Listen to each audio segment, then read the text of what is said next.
Diyos maranalda po sa nagabos mga tugang, oni po ang satuyang math problem for today. Divide square root of 16 minus square root of 32 by square root of 8. I-pause po niya to ang video asin simbagan mo na bago dalanon ang simbag.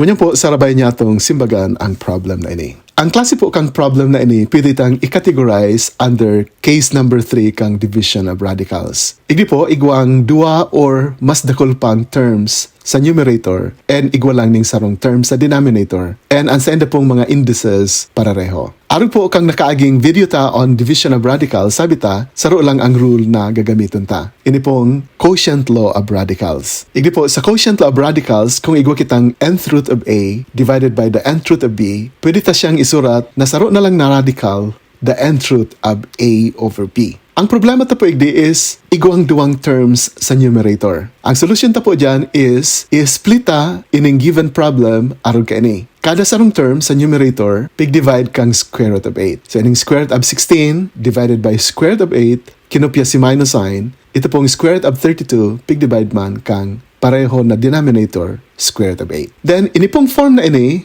pareho na po kaining quotient law of radicals. Iyon man po ining sunod na term. So, pwede ta na sindang i-simplify. Gamit ang quotient law of radicals, pwede sindang isurat na saro na lang ng mga radicals. From 2 radicals, square root of 16 divided by square root of 8, nagyan na lang sarong radical, square root of 16 divided by 8. Kinopya si minus sign, hali sa duwang radicals na square root of 32 divided by square root of 8, nagyan na lang sarong radical, square root of 32 divided by 8. Aram ta na ang 16 divided by 8 is 2. Kinopya si radical, pig-divide ang 16 by 8, yun na po ning 2.